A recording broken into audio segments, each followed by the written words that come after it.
तो दोस्तों अगर हम कहीं भी अपना पैसा इन्वेस्ट करना चाहते हैं तो हमें ये उम्मीद रहती है कि हमें अच्छा खासा रिटर्न भी मिले, हमें अच्छा खासा ब्याज भी मिले उस पैसे से, और साथ में हम इनकम टैक्स के दायरे में भी ना आए। तो दोस्तों यहाँ पे पोस्ट ऑफिस की जो स्कीम्स होती हैं, पोस्ट ऑफिस में अगर हम पैसा इन्वेस्ट करते हैं तो वो हम लोगों को अच्छा खासा रिटर्न तो देती ही हैं, साथ में हम लोगों को इनकम टैक्स से भी बचाती है। मैं आपके आगे वीडियो में आपको टॉप 3 योजनाएं बताने वाला हूं, टॉप 3 स्कीम डाकघरों के द्वारा, जो कि आप लोगों को अच्छा खासा रिटर्न के साथ साथ आप लोगों को इनकम टैक्स से भी बचाती हैं। तो दोस्तों मैंने यहाँ पे डाकघर को क्यों रखा है ये आप लोगों के मन में आ रहा होगा, क्योंकि बड़े बड़े फाइनेंशियल एडवाइजर और साथ में हम भी जानते हैं कि हम लोगों को डाकघर से ज़्यादा अच्छा और ज़्यादा रिटर्न कहीं और नहीं मिल सकता, किसी और स्कीम्स में नहीं मिल सकता। तो चलिए दोस्तों जानते हैं कि वो डाकघर की या फिर पोस्ट ऑफिस की कौन सी टॉप 3 स्कीम्स है जो कि आप लोगों को अच्छा खासा रिटर्न भी देती हैं और साथ में आप लोगों को इनकम टैक्स से भी बचाती हैं।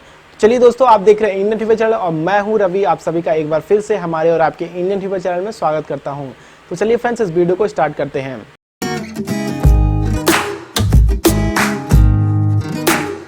दोस्तों सबसे पहले मैंने यहाँ पे रखा है पीपीएफ अकाउंट को, जो कि पब्लिक प्रोविडेंट फंड के नाम से भी जानते हैं आप लोग। यहाँ पे आप लोगों को अच्छा खासा ब्याज मिल जाता है, 7.6% तक का आप लोगों को ब्याज मिल जाता है, और ये ट्रिपल ई बेनिफिट देता है, यानी कि एग्जाम्प्ट, यानी कि यहाँ पे इसका ये मतलब है कि अगर आप कोई भी निवेश करते हैं इसमें, साथ में आप लोगों का जो भी ब्याज मिलता है और जो भी रिटर्न मिलता है आपकी मैच्योरिटी के बाद, उन पे कोई भी टैक्स नहीं लगता इनकम टैक्स के द्वारा। और इसमें आप प्रति वित्तीय वर्ष 1 साल में आप इसमें 1.5 लाख तक मैक्सिमम अमाउंट जमा कर सकते हैं और उस पे 7.6% यानी कि 7.6% का ब्याज उठा सकते हैं। पीपीएफ जनरली 15 सालों तक के लिए होता है, आप बीच में इसे बंद भी कर सकते हैं। 5 साल की मैच्योरिटी के बाद आप इसमें से कुछ पैसा भी निकाल सकते हैं, लेकिन 5 साल से पहले आप पीपीएफ से कोई भी पैसा नहीं निकाल सकते हैं। अगर बाई चांस आपको 5 साल के बाद कभी अकाउंट बंद करने की नौबत आती है तो आप लोगों को यहाँ पे एक कंडीशन है कि आप लोगों को या तो उच्च शिक्षा के लिए दिखाना पड़ेगा कि हाँ मैं आगे पढ़ाई करने के लिए मुझे पैसों की ज़रूरत है, तो वहाँ से आप पैसे निकाल सकते हैं। या फिर आप लोगों को काफ़ी सीरियस इंजरी हो गई है, आप लोगों को इलाज के लिए पैसा चाहिए, तो आप यहाँ से वो डॉक्यूमेंट सबमिट करके उनको निकाल सकते हैं और उसे यूज़ कर सकते हैं और वहाँ पे आप पीपीएफ अकाउंट बंद कर सकते हैं। चलिए अब दूसरी स्कीम की तरफ चलते हैं, जिसको मैंने रखा है 5 साल का समय जमा, यानी कि पोस्ट ऑफिस से 5 साल के फिक्स डिपॉजिट। यहाँ पे पोस्ट ऑफिस हम लोगों को कई तरह के फिक्स डिपॉजिट देता है, जैसे 1 साल का फिक्स्ड डिपॉजिट, 2, 3, 4 और 5 साल का। यहाँ पे मैंने 5 साल इसलिए रखा है क्योंकि यहाँ पे आप लोगों को अच्छा खासा अमाउंट भी जो कि इन्वेस्ट करने को मिल जाता है और साथ में आप लोगों को ज़्यादा अमाउंट में इनकम टैक्स से भी रिटर्न मिल जाता है और 7.4% तक का आपको इसमें ब्याज मिल जाता है पोस्ट ऑफिस की तरफ से। मैं आपको बता दूं कि इसमें भी आप 1.5 लाख तक के अमाउंट पे कोई भी इनकम टैक्स के दायरे में नहीं आएंगे, वहां से इनकम टैक्स देने से आप बच सकते हैं। और साथ में आपको बता दूं कि बेस्ट स्कीम है अगर 5 साल के अंदर आप अपना अच्छा खासा रिटर्न भी चाहते हैं और साथ में इनकम टैक्स से भी बच सकते हैं। तो चलिए दोस्तों, अब जानते हैं तीसरे के बारे में। तीसरे जो टॉप 3 स्कीम से मैंने रखी है पोस्ट ऑफिस की, वो तीसरा कौन सा है? तो तीसरा यहाँ पे मैंने रखा है डाकघर बचत खाता। डाकघर बचत खाता में आपको बता दूं कि यहाँ पे आपका 10,000 के ब्याज पे कोई भी इनकम टैक्स के दायरे में नहीं आते हैं। और आपको बता दूं कि ये चीजें यहाँ पे क्यों है 10,000 रुपए, क्योंकि आपका जो भी आय होता है और जो भी आप बचत खातों से ब्याज आय करते हैं, उनका मिला करके वो आय आपके इनकम टैक्स में आ जाता है, यानी कि वो आपकी कुल आय होती है।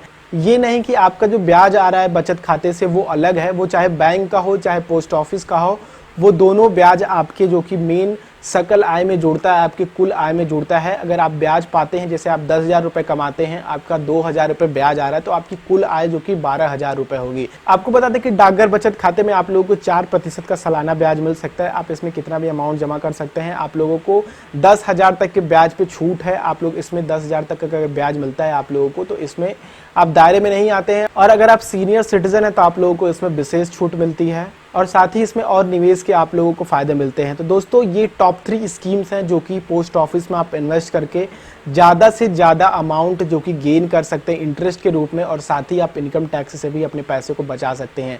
और यहाँ पे आपको मेन बता दूं कि इन तीनों स्कीम्स में अगर आपकी कभी कुर्की हो जाती है, बाई चांस आप कभी क्रिमिनल बैकग्राउंड से बिलोंग करते हैं और आप ये घर में कभी कुर्की हो जाती है पुलिस के द्वारा, तो सारी संपत्ति को जो कि जब्त कर लिया जाता है। लेकिन इन तीनों स्कीम्स में जो भी आपके पैसे रहेंगे वो गवर्नमेंट के द्वारा जब्त नहीं किया जाएगा, पुलिस के द्वारा जब्त नहीं किया जाएगा। वो आप बाद में इसे यूज़ कर सकते हैं अपने कभी आगे आपको जरूरत पड़े, अगर आपके पास पैसे नहीं हो, क्योंकि कुर्की के बाद आपके पास वैसे भी पैसे नहीं बचने हैं, तो आप इन पैसों का आप यूज कर सकते हैं अपने लिए। ये आप लोग की एक सेविंग हो सकती है, लाइफ सेविंग स्कीम हो सकती है। तो चलिए दोस्तों, आज की वीडियो में सिर्फ इतना ही था। मुझे उम्मीद है कि वीडियो पसंद आई होगी और ये जानकारी भी आप लोगों को समझ में आई होगी। तो आप इस वीडियो को लाइक कीजिए और दूसरों के साथ शेयर करके उनको भी इसके बारे में जानकारी दे सके, जिससे कि वो दूसरों की हेल्प कर सके और आप उनकी हेल्प कर सके। दोस्तों, मैं आपसे नेक्स्ट वीडियो में कुछ इसी तरह की और इन्फॉर्मेशन के साथ मिलूंगा। आप लोग करना क्या होगा, अगर आप न्यू व्यूअर है तो इस चैनल को सब्सक्राइब करने के बाद बेल आइकन को क्लिक कर लीजिएगा, जिससे हमारी कोई भी वीडियोस अपलोड हो तो आप लोगों को सबसे पहले मिल सके। तो चलिए दोस्तों, आपका बहुत बहुत शुक्रिया हमारा ये वीडियो देखने के लिए। जय हिंद।